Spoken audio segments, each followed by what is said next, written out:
All right. That didn't suck as bad.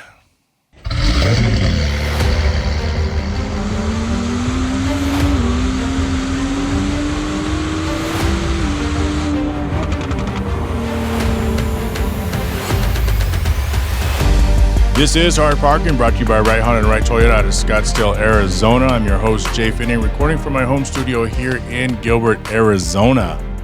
Wow, what a weekend. Actually not. I spent all weekend at home. Well, most of the weekend at home. I was supposed to be at Southwest Speed Festival with our friend, Robbie Tomerlin, doing an incredible motorsports event. It's a 2-day event. I only planned to be there one day. I was there no days. But Jorge Aquino of Tormenting Tarmac, of course, bailed me out once again. So he was on the scene. I've been battling bronchitis. In fact, this is the longest amount of time I've been able to talk uninterrupted without coughing. Coming up on today's show, Talk to Q joins to give a Super Bowl preview. That was a rough, interesting conversation because I kept coughing. I did edit it out because I happen to know a good editor. Me. Also, some blowback from my past episode on social media. That's when I know I'm doing things correctly. Some more ice updates and some car news. But first, let me get to this read. And I didn't pre-record this again, so I'm going to stumble through this again if I can find this again. You know, there's just not enough time, but maybe this third time my read is going to be a lot better. If you run a business and you're tired of juggling tools, chasing logins, and constantly feeling like the tech side of things is heavier than it should be, this might hit close to home. That tech fatigue usually shows up as an outdated website, reviews slipping through the cracks, missed calls when you're busy, or social media that's always on the back burner. Most business owners know something's off, but fixing it feels like a bigger project than they have time for. SparkForge exists to take that weight off. In fact, it handles tech behind the scenes, helps clean up how your business shows up online, makes sure calls and messages don't get missed, keeps reviews from slipping through the cracks, wrangles social media marketing so you don't disappear for weeks. And if you're curious, there's a short discovery session that comes with 90 days free to actually see if things are easier. No pitch, no pressure, just real conversation about what's working, what's broken, and what you can simplify. SparkForge brings everything together, one login, one platform, so you're not fighting your tech just to run your business. Head over to getsparkforge.ai/hardparking to get started.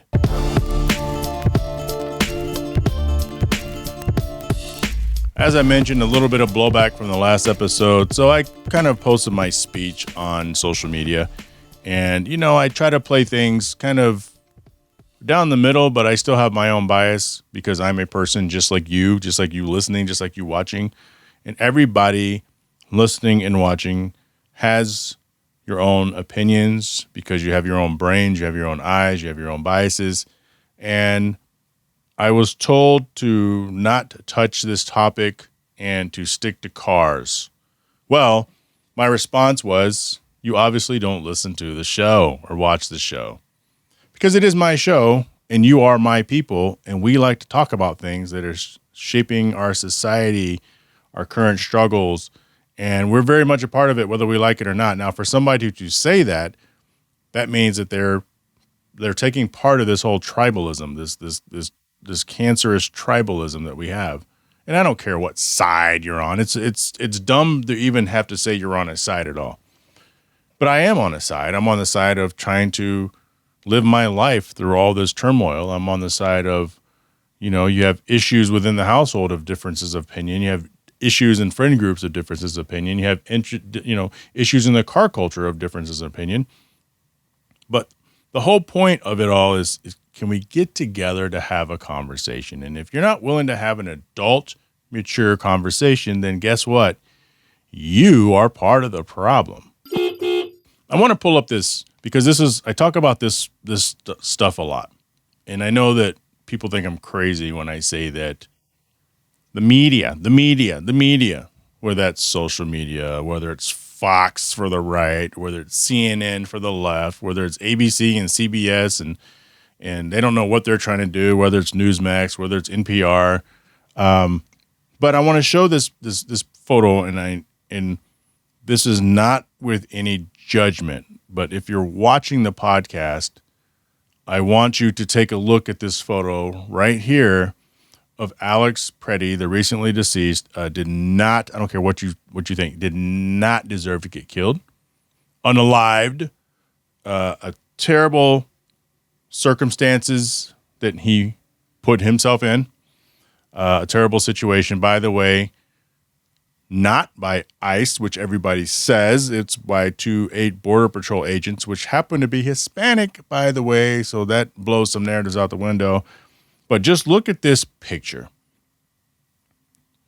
What we know is he was propped up to be this, and I don't know if he was or wasn't, this great citizen. And look, he was a nurse and he worked at the hospital. And here's a picture of him helping veterans get back on their feet. Well, a couple things. He worked at a hospital. That was his job. People say, oh, this person was so nice. Look at him. Look at him helping people. Well, that's his job. I know a lot of people in healthcare that are assholes. I know a lot of people in every industry that are assholes. But when they're doing their job, they're there to do their job. Never mind all the nurses and doctors that are getting on social media and telling you how to ruin people's lives because of the way they swing politically. Like, really? Let's just hope that when you're in the hospital, you just do your job if you're working there. And let's just hope that the person that working there does their job to aid you. But I digress. Look at this photo. And you have 5 seconds to tell me what's wrong with this picture. I didn't know it had to be pointed out to me. Oh, by the way, millions of people have looked at this photo and it's designed to make you feel a certain way. And that's that social manipulation I've been talking about. How do you feel when you look at this photo of a man doing his job? Oh, it's a nice photo. It's also AI. Look at the American flag in the background. Count the stripes. Last time I checked, there should be 13. There are only 11 on this flag. Sound the alarm, AI. And you know what? That doesn't change anything other than proves that we are all being socially manipulated on things that you would have no idea that that's happening. I've been watching a lot of AI videos lately. You know, dogs dancing, cats driving cars, like funny shit. Like that's some funny shit. But it gets really scary when you have to watch videos of riots, protesters, and all those type of things. And you have to really search and wonder, is this AI? And a lot of times it is. One thing I've noticed is they just keep recycling the same videos. And then when I say they, it's anybody who posts. There's been stuff that I've seen where I've seen the post and I'm like, wait, I saw that post a while ago. And I'm seeing it again as if it just happened. So no, that didn't just happen. This is old. So you got to be careful. That's my only point with this photo and the whole social manipulation. Meanwhile, a man impersonating as an FBI agent tried to break Luigi Mangione. You know, that guy who killed the other guy, the head of the United Healthcare, Brian Thompson, I think was his name, Luigi Mangione, that a lot of people celebrated and heralded as a hero for taking out the CEO of a healthcare company because claims, and that's nutty. But a guy shows up, dressed as an FBI agent, wants to break Luigi Mangione out of jail, armed with a barbecue fork and a pizza cutter. Can't make this stuff up. Right here, NPR.org. Mark Anderson, a 36-year-old Minnesota native. I did not know he was a Minnesota native. I'm not bagging on Minnesota. I have family that I love very much in Minnesota. Speaking of Minnesota, I think LA is jealous of Minneapolis. LA said, hold our beer. We started this shit last year. Yeah, we're going to be the last ones in the news. So they're playing this tug of war with Minneapolis, and holy shit, what a crap show. And I feel bad for everybody involved, whether you're being detained, whether you're the agents, whether you're the crazy people on the streets that are doing more than peacefully protesting. You can yell what you want. I don't do that. I've said that before. But as soon as you start damaging city and federal property and start trying to barricade agents in, you get what you deserve. Okay, now let's switch to ICE in Philadelphia. You're going to love this story. Tiana Graham owns a 2016 Honda Civic, and ICE has basically destroyed her vehicle, but not like you would think. A water main broke, and as the water spilled out on the road, cars kept driving by and splashing water up on this poor woman's car, her 2016 Honda Civic, and now it is entombed in ice, and people are going there and hanging out and taking photos of it. That's crappy. That might be the worst. Hopefully that's the worst ICE story we have to hear this week. And finally, this has been floating around for a while, but there is a new bill that's being introduced. Well, I guess it can't be new if it's been floating around for a while, but the car kill switch bill, which aims to remotely allow the car to automatically turn off. But here's the deal.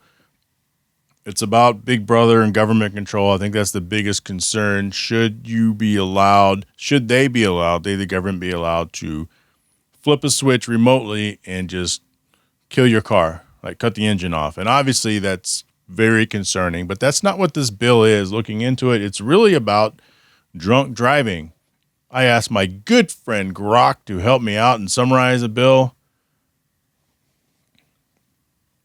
This thing's been floating around since 2021 on the Infrastructure Investment and Jobs Act signed by former President Joe Biden, which requires the NHTSA, the National Highway Traffic and Safety Administration, to develop and mandate advanced impaired driving prevention technology in all new passenger vehicles starting around model year 2026-2027. So what this really means is, remember the whole Mothers Against Drunk Driving thing? So the purpose is it aims to save lives by stopping impaired driving.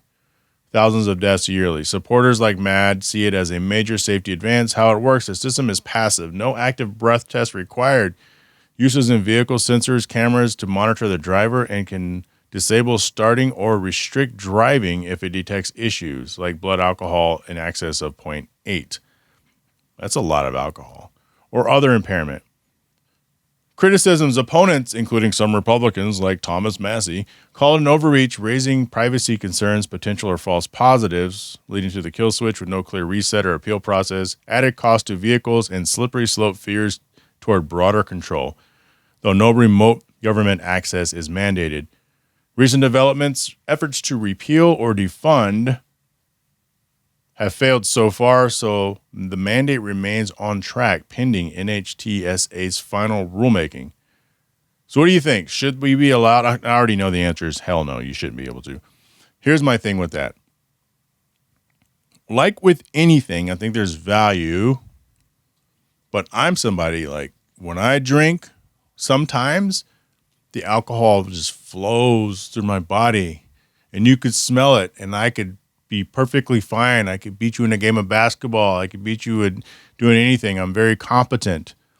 Other times I get very tired when I'm not drunk, and that is an impairment. So, I understand it. It'll be interesting to see what happens. If it happens, it is what it is.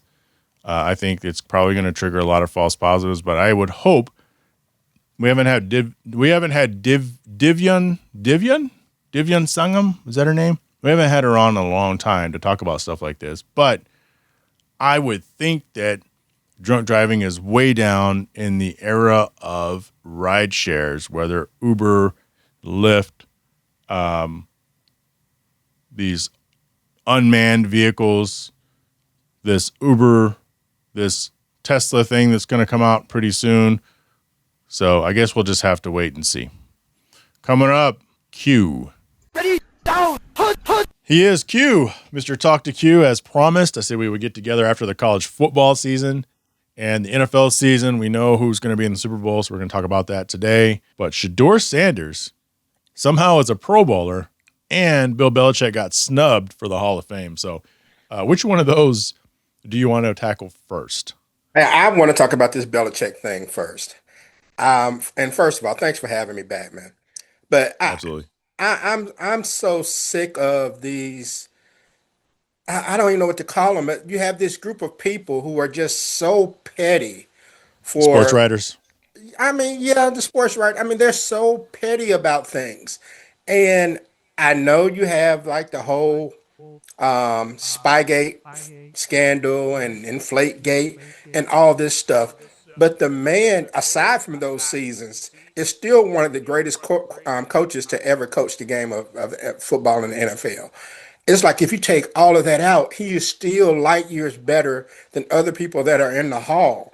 Why are you doing this? Why are you grandstanding trying to make a point? has anybody come out? Like, do we know? Excuse me. Do we know why he wasn't elected in? Has anyone come out with explanation? I have some theories, but I haven't looked at the news cycle. We're recording this on Thursday, January 29th. No one has the guts to come out, to be honest with Right. you. I mean, when they asked who was that, Bill Polian, I think, about it, and I guess he's a voter, he's a general manager, and he was like, "Well, I'm 95% sure that I voted for Belichick." What do you mean you're 95% sure? You know if you voted for the guy or not. Right. So no one wants to backlash, which is what makes it worse. If it's something you truly believe in, then stand on it. Yeah. My theory kind of is this, and it doesn't make it right. I think that for the longest, outside of Deflategate and Spygate, I think toward the end, everyone's like, okay, who is it? Is it Brady's team or is it Belichick's team? And then Brady goes on to have essentially a Hall of Fame career in Tampa Bay. The Patriots fall flat on their face. You know, winning and losing is a quarterback stat and a coach's stat, unfortunately. But I think at the end of the day, it's wild with eight total Super Bowl rings, 6 with the Patriots and 2 with the Giants as Giants, an assistant defensive yeah, coordinator. It doesn't really make any sense. it doesn't. And the whole Brady's team argument, I mean, first of all, Robert Kraft is back in the Super Bowl without either of them. So you can't leave him out of the equation. He was part of the success. And then with Belichick, people forget there's this recency bias. Tom Brady wasn't Mhm. always the gunslinger that he was later in his career. When, first of all, with Bledsoe, they were already successful with Drew Bledsoe. He got hurt, Brady stepped in, and he was mediocre at best when they won He was a those game first manager. Super Bowls because the defense was the key to winning those Super Bowls and Adam Absolutely. Vinatieri's leg. So it's not like Vinatieri's leg and Harrison and them boys. yeah, yeah. So it's not like Brady was Joe Montana for all of those Super Bowls. He grew into being, the greatest quarterback most people have ever seen, but it didn't start that way. Belichick was part of the foundation. Robert Kraft was part of the foundation. It wasn't a Brady and or Belichick thing. It was all three. I think Eli Manning, saw that he didn't make it either, but I don't know if that's a snub. That's one of those conversations everyone says, is he a first ballot Hall of Famer? I never thought he was. He was. I mean, yeah, you beat Brady twice, but outside of that, you were average at best. So I don't have a problem with him not making it, to be honest with you. What double star jersey are you wearing right now? This is a Jason Witten jersey, 82. Number 82.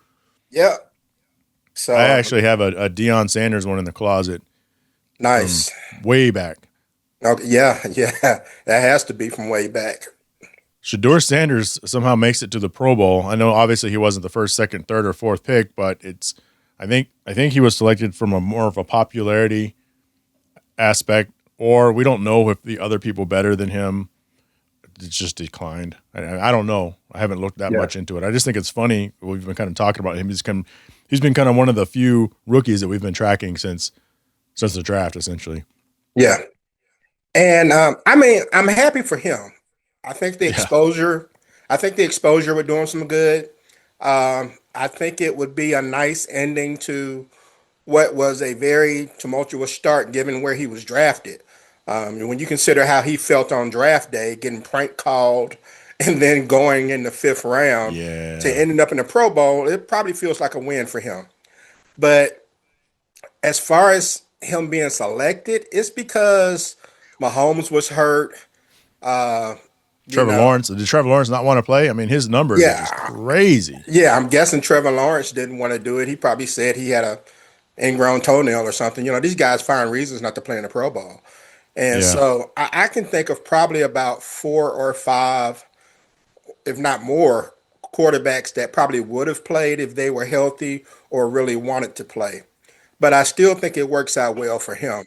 But all these people who are on my Facebook timeline, with the look at God and all this type of stuff, like he Oh, it's somehow God's way. rose up. It was God's will that he got sent to Yeah, the Pro Bowl. Is that what's going on? yeah, Yeah. yeah. I mean, it's like, look, I'm glad the guy got to go, but is he in the top three of AFC quarterbacks? Not even close. He's not in the top. I think he's like rock bottom of anybody who started. Yeah, And he's really bad. His numbers are really bad. But yeah, like seven I'm not hating touchdowns, on him. 10 or 11 interceptions. I mean, Yeah. I'm not hating on him. I just think it's hilarious yeah. that somehow Shedeur Sanders is a Pro Bowl selection. Who do you got? Let's talk. Well, I think last time we talked, we were asked who do we want to win the national championship, and I'll have to go back and look. But what are your thoughts on Indiana and Mendoza? Man, let me say, Indiana had one of the most impressive seasons I've seen in quite some time. To actually Yeah. run the table, given how things are today, which makes it almost impossible to do such. And it's not like they just, kind of backdoored their way into their title. They beat some really good teams, and they beat Yep. some really good teams badly. And although Miami had opportunities and they played tough and showed that they were worthy of being chosen for the playoffs, man, Indiana just has that dog in them, man. Signetti is no joke. Wow. He Yeah. did at Indiana what people were hoping Deion would do in Colorado as far as that instant turnaround. Yeah. It's crazy because they're not a powerhouse, and I heard a statistic where they're the only team that has gone undefeated in the modern football era. They're also the last basketball team to go undefeated. So they have that title now. Yeah, what, 50 years ago, Yeah. Yeah, I love seeing 1976. it and actually watching the University of Miami. Everyone's like, here comes that interception by Carson Beck, and sure as shit, like 3 plays later, interception.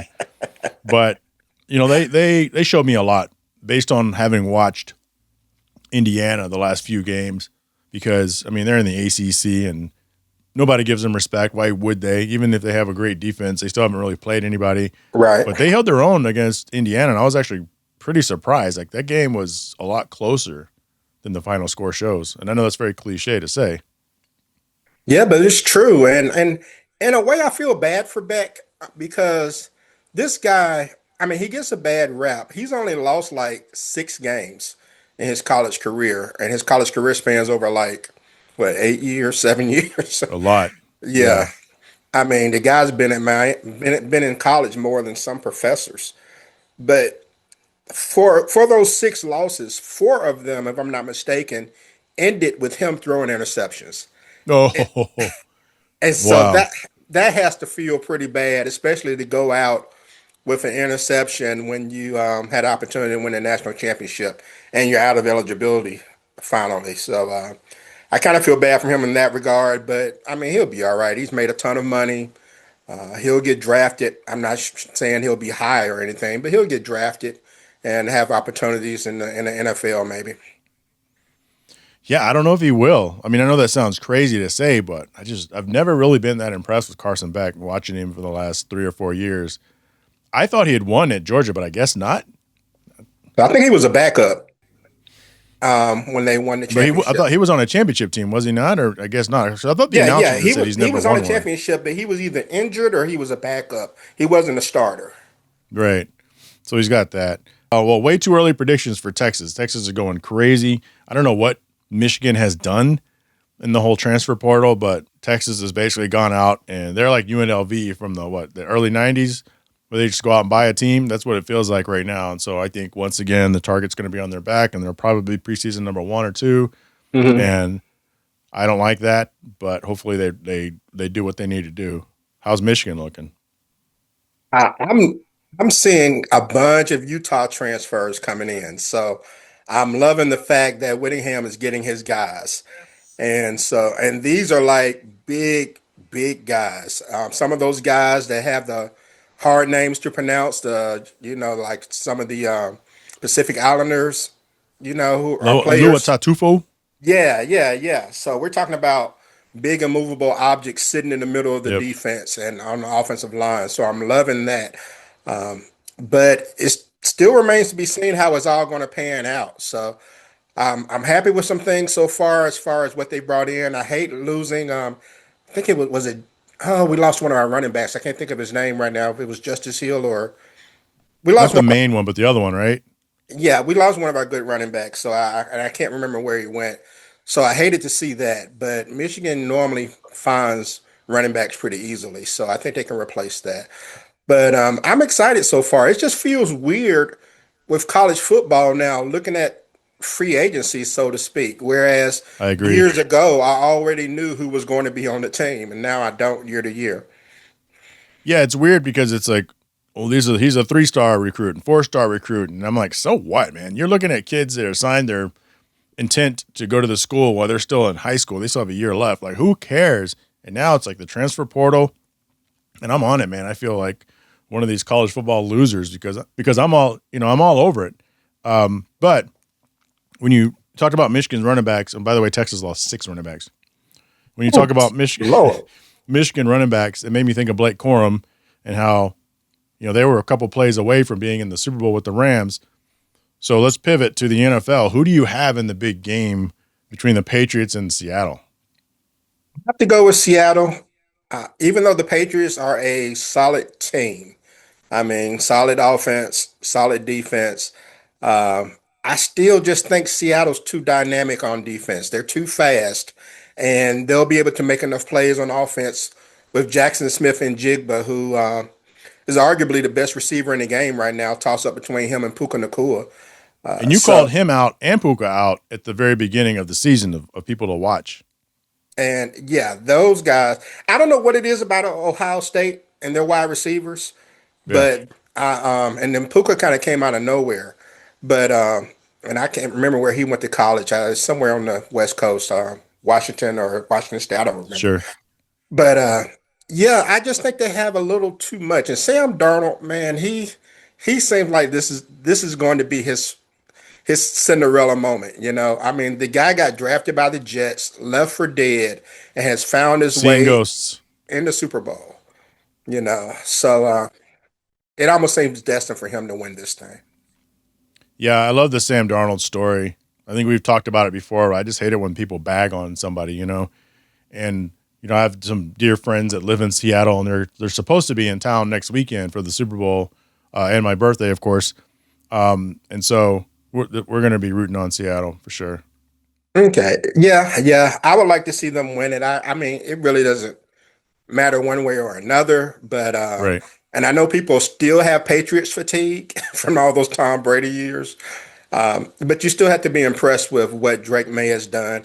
I've never really had confidence in North Carolina quarterbacks from, with Daniel Jones or Mitch Trubisky and guys like that. But Drake May has finally stepped out of that shadow, and I have to give him a lot of credit. And he probably won't win the MVP or anything like that, but he means so much to the success they've had this year. It's between him and Stafford pretty much, right? Yeah, I believe so, and I think Stafford's going to get it, and deservedly so. I mean, the guy's played well; he really has.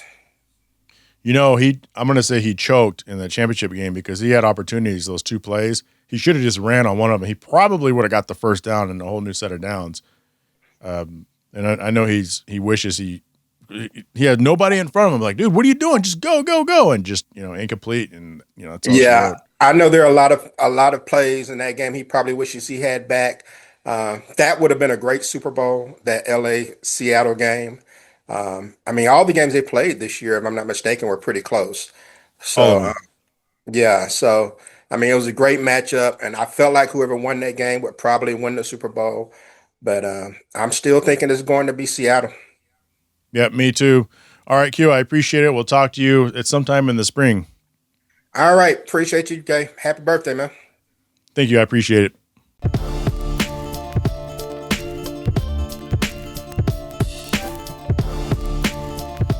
There we go. If you like what you heard today, hopefully you'll hit subscribe if you're not for some reason already subscribed. Want to thank Right Honda and Right Toyota Spark Forge AI from Marcus Foundry, Autocannon officially licensed Honda and Acura gear. In fact, I'm wearing an Autocannon shirt right now. Can't forget my Patreon business supporters. If you own a business and you want to become a business supporter, head to patreon.com/hard parking podcast. Automotive Specialty Tool out of Owings Mills, Maryland. Quick Automotive out of Winter Garden, Florida. The Lucky Breaks Sports Breakers out of Caledonia, Michigan. Big House Small Home Design out of Ashburn, Virginia, and Traverse City, Michigan. And Shaping Success Treasure Valley out of Boise, Idaho. Special shout out to Mark Stoneman, Catherine Cox, Eddie Ramos, Richard Graves, Byron Jones, Bo Jung, Alex Gamina, Drew Bunkley, Andre Mullins for being my personal Patreons. You want to email the show, info@hardparking.com. You can follow the show on Instagram @hardparkingpod. You can follow me personally @Jhae Pfenning. Do I have anything else? Make sure you're subscribed on YouTube and Instagram and Spotify and Apple Pod. And you know what? Just make sure you're subscribed. And I will talk to you all next week.